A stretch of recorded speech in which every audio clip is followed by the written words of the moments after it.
Greetings, this is Garma once again. I want to talk to you about the lake of fire and how that all ties into the message of universal salvation. And it's a very good question that some would have and say, well, if everyone is saved, then what do you make of the lake of fire in the Bible? And then my conclusion is that after studying it for a few years is that it's getting harder and harder for me to really see the lake of fire in a very negative light. It's a very good thing. It's a positive thing. And what I mean by that is that the lake of fire is where all sin, judgment, death, the old covenant, the law, everything is consumed and just burned away.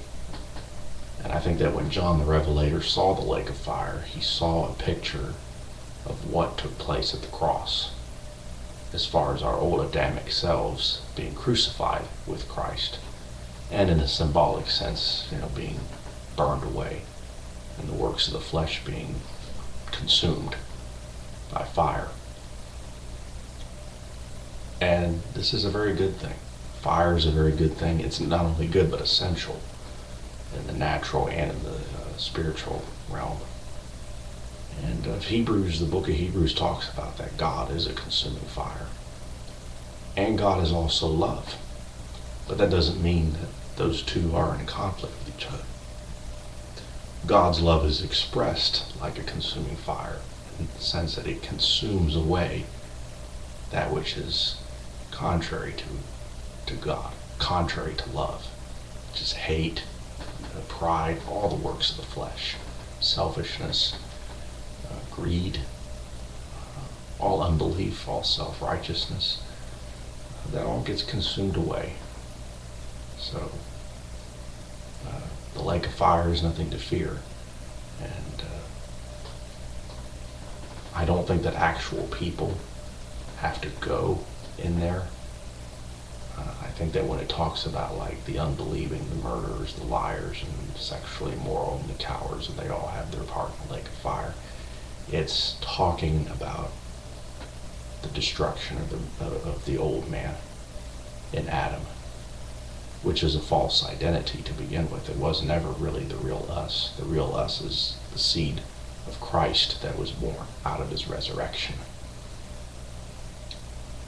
So the lake of fire burns away all those things that is of the false identity.